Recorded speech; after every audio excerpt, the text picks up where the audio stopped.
Welcome to the Daily Allegory through astrological divination. Today I'm going to be continuing my thesis on the transmutational steps of alchemy and metaphysical alchemy with my first step, calcination. Now I do understand that I started in the middle. My thought process is not linear, it is non-linear, and it exists in the quantum space where all probabilities are a potential outcome. So my daily affirmation for this video specifically is what endures the fire defines the law. This video is titled Calcination as Constraint, a speculative thesis on resonance, coherence, and allegorical karma.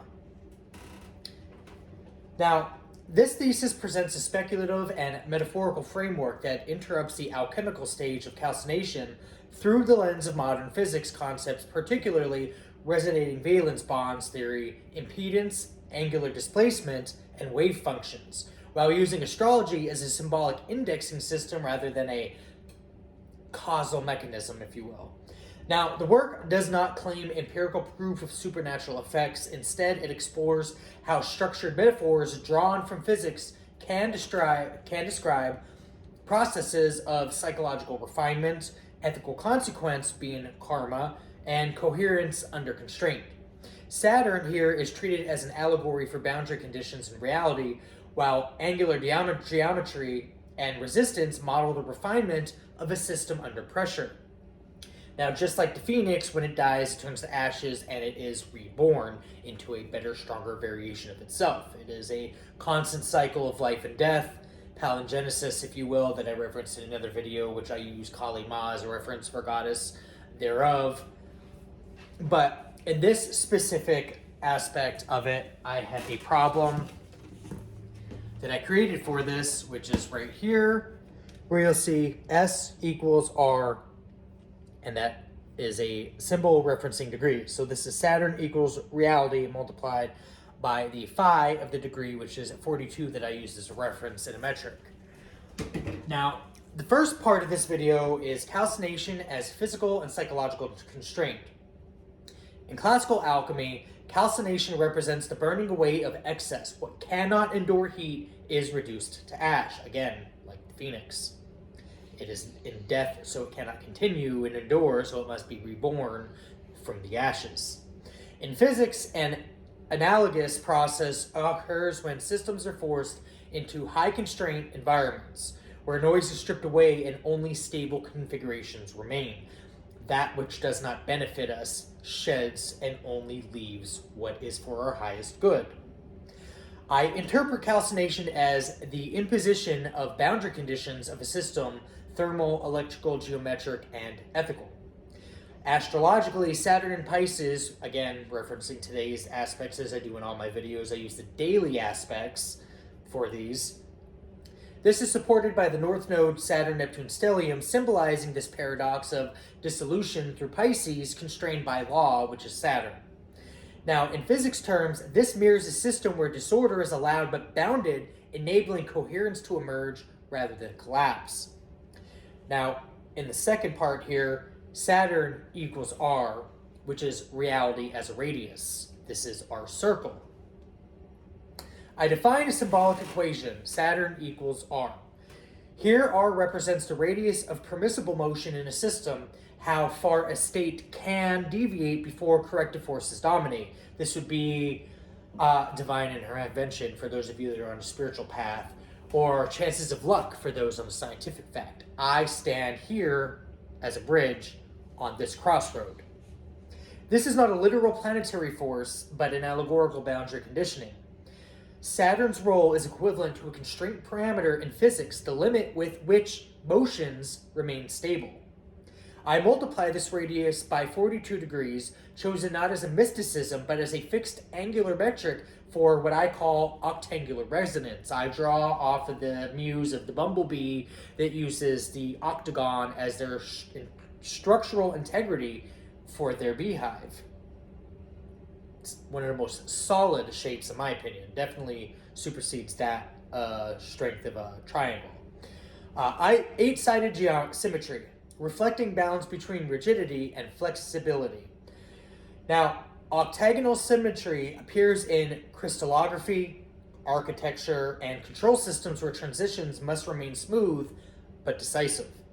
Even the bees use the hexagon as a solid structural engineer. In the third section here, we have impedance, resistance, and the human baseline. This would be our frequency, where you hear people referencing, raise our frequency. Well, now I have mathematics and scientific process for you to do so. This model treats the human system as an electrical network within. Impedance here is going to be represented by Z. Hold that. Right here, human base frequency over octangular resonance, and this is the ratio Z over R.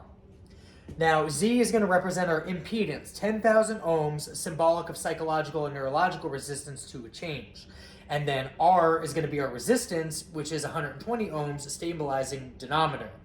Now, the ratio ZR becomes a metaphor for calcination efficiency. But a side note here, if you've seen some of my earlier videos, you will recall my Z reference. The voice is your inner zygon. That's the root of the letter Z. Z is referencing to your voice. So this could double up as a reference for speaking your Z into your reality. Your Z is the ratio of your reality. What you speak with intent. You know, I speak, therefore I am. You know, speak things into existence. This is manifestation at its most simplistic form. I digress though. With how much internal resistance must be overcome for refinement to occur, high impedance with low resistance produces instability. Now, calcination lowers the impedance by burning away excess friction. This aligns with the Saturn sextile Uranus in the 8th position today, structured disruption where transformation occurs through controlled breakdowns rather than chaos. Now, order, regardless, will always follow chaos. Ordo ad chao, it's on our dollar bill. This leads into the fourth aspect, which is the next part of the equation here. Whoops. Hold that. This little W wave function right here. Wave function and angular identity. The second equation models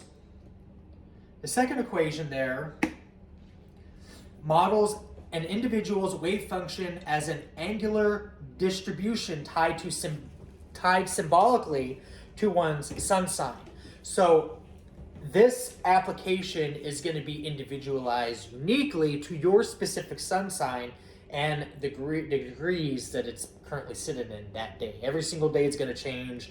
This is why it's like a process. It's got to improve every single day. It's like an animal. It's a alive organic mechanism, and that's how the quantum aspect works. It is a living organic thing that dictates our reality. So every day it's going to change. It's not as causation. So I need you to remember that it is symbolically tied to your sun sign, so I don't, get too toe tippy into, the esoteric aspect of this, where I'm trying to keep this in an applicable sense of science research, not supernatural phenomena. Now, this is not as causation, but as a categorical phase angle representing identity orientation. The sun is our core identity. Keep that in mind. Now, the wave function is expressed in degrees, emphasizing direction over magnitude. Angular displacement over trajectory, which is what you're going to see here when we have our wave function squared and then we have angular displacement over trajectory. This is going to be our wave function, and the degrees are going to be in our sun sign. Now, angular displacement over trajectory is then introduced, measured against baseline human power output, which nominally the metric I used is 111 for the numerological aspect of this. 111 watts, or 100 to 120 watts, if you want to be technical, that is the average, treated as a square representing stability. This is going to be your square, your universe, universe, your specific unique application to this. This is your grounding, your stability, and repeatability here. This square, if you will, becomes the natural state from which deviations, which are superpositions, are then measured within our equation to ultimately, theoretically, alter our own reality through perceptual view, operating on the quantum levels. Now, this is where we, in a grounded state, put our circle, which is our radius, our reality, and layer this on our square. This is where we are putting our circle on our square. Our circle is our radius, stemming from the R, which is reality, and applied to our grounded baseline, which is our square. This is where we're standing at this specific point in space-time continuum. This is our square, and our radius is our reality. We are layering this. It is like a cake, if you will. Think, therefore I am, is another variation of as within, so without. So you think into reality, you can use your Z, your Zn, or your impedance to operate electrically and energetically to manifest your reality. This leads us to the fifth part of this, superposition and galactic contents. Now, to model superposition, I introduce galactic cosmic ray metrics, which you see right here, 10 to the greater power of 41 over the energetic work unit of power per second over 20% of supernova kinetic power. This is not a claim of influence, keep that in mind, but a reminder that human systems exist within vastly larger energetic contexts, more than we comprehend on the third dimension.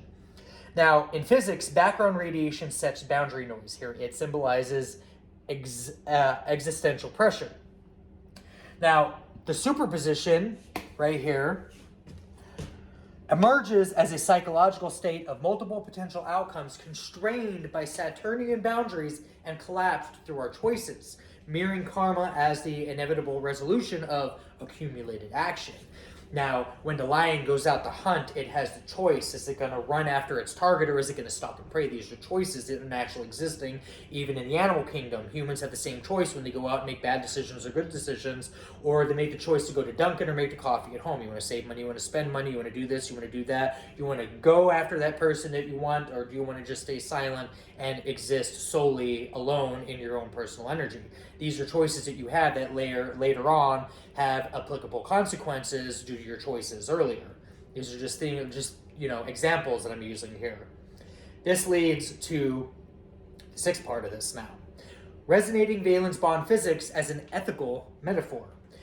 Now, RVB theory describes how electrons form dynamic bonds that resonate across configurations without settling into a single fixed state.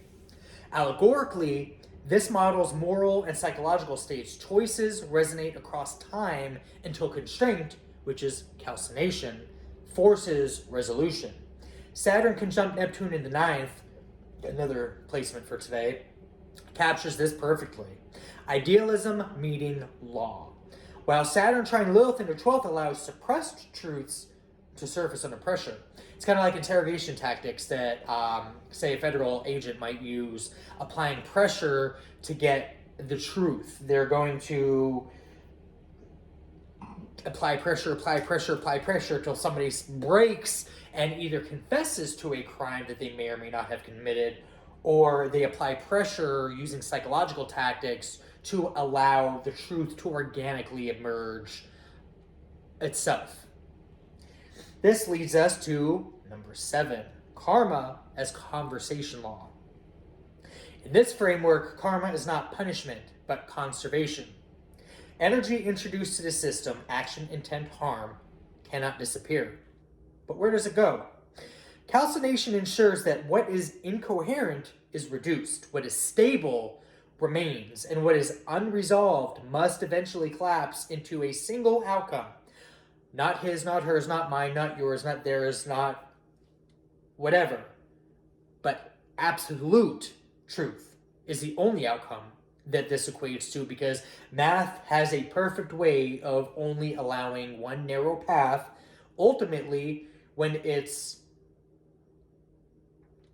conflicted. if you will. It's like if I say something and she says something and they say something, a judge would intervene and get the absolute truth, and through certain processes and process of elimination or preponderance of the evidence, things will be concluded to one absolute truth of what has happened and occurred.